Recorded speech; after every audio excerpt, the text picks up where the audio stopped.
In 1974, Elizabeth Ballard penned the late tale of Teddy Stoddard. Jean Thompson stood in front of her fifth grade class on the very first day of school in the fall and told the children a lie.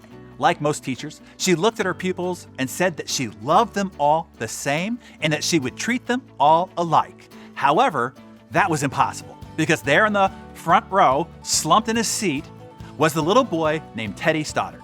Mrs. Thompson had watched Teddy the year before and noticed that he did not play well with the other children, and his clothes were always messy, and that he constantly needed a bath. In addition, Teddy could be unpleasant.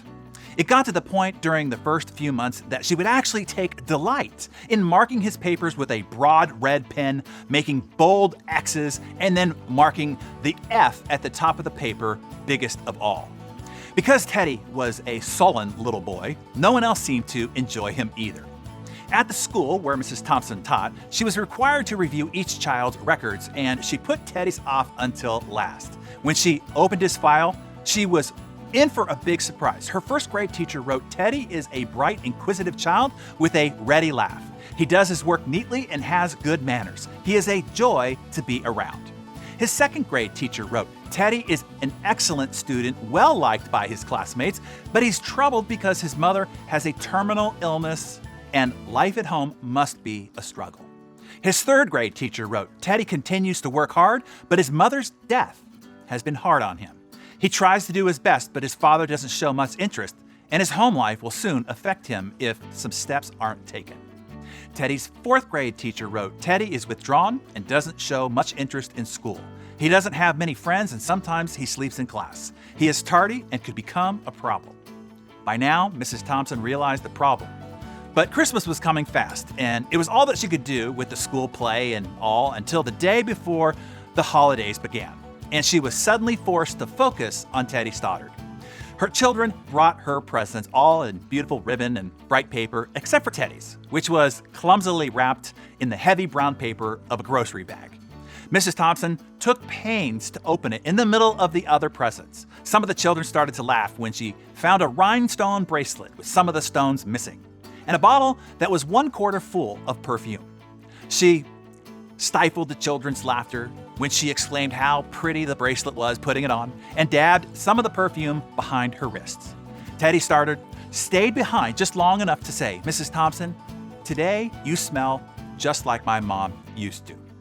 After the children left, she cried for at least an hour. On that very day, Mrs. Thompson quit teaching reading, writing, and arithmetic. Instead, she began to teach children. Jean Thompson paid particular attention to the one they all called Teddy. As she worked with him, his mind seemed to come alive. The more she encouraged him, the faster he responded. On the days that there were an important test, Mrs. Thompson would remember to wear that perfume. By the end of the year, Teddy had become one of the smartest children in the class, and despite her lie that she would love them all the same, Teddy became one of her teacher's pets. A year later, she found a note under her door from Teddy, telling her that she was still the best teacher he ever had in his whole life. 6 years went by before she got another note from Teddy. He then wrote that he had finished high school, third in his class, and she was still the best teacher he had ever had in life. 4 years after that, she got another letter saying that while things had been tough at times, he stayed in school, he stuck with it, and would soon graduate from college with the highest of honors. He assured Mrs. Thompson that she was still the best and favorite teacher he had ever had in his whole life. Then 4 more years passed, and yet another letter came. This time he explained that after he got his bachelor's degree, he decided to go a little further. The letter explained that she was still the best teacher and his favorite teacher that he had ever had.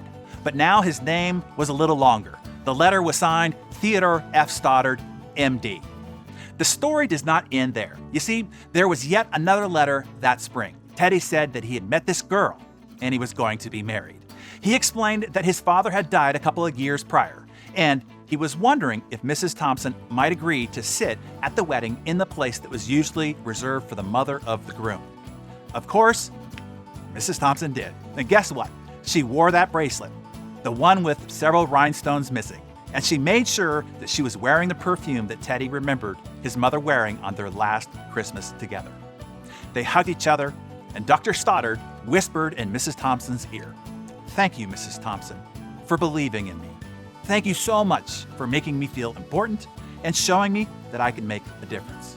Mrs. Thompson, with tears in her eyes, whispered back. She said, "Teddy, you have it all wrong.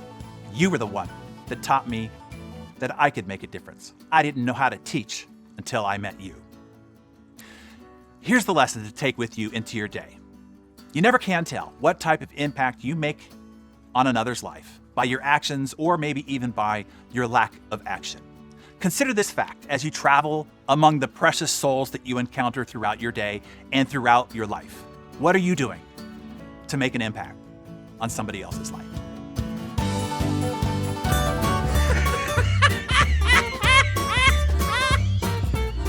I took my 8-year-old goddaughter to the zoo last week.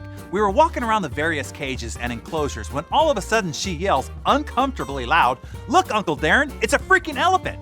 Shocked and a little embarrassed, now everybody around us is looking at us, I asked, "What did you call it?" "A freaking elephant," she replied. She pointed and said, "It says so on the sign." I read it and had to tell her, "Honey, it's pronounced African."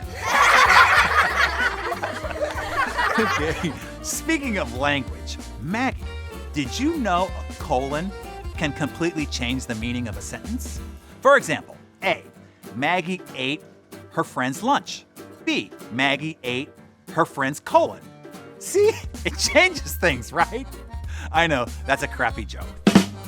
Look, poop jokes aren't my favorite kind of jokes, but they're a solid number 2. Okay, that joke stunk too. It reminds me, though, of my first experience using Preparation H. It was a little uneasy, but on the whole, it felt really good. All right, enough! Have a great weekend, everybody. See you on the flip side. Come on, that's good shit right there.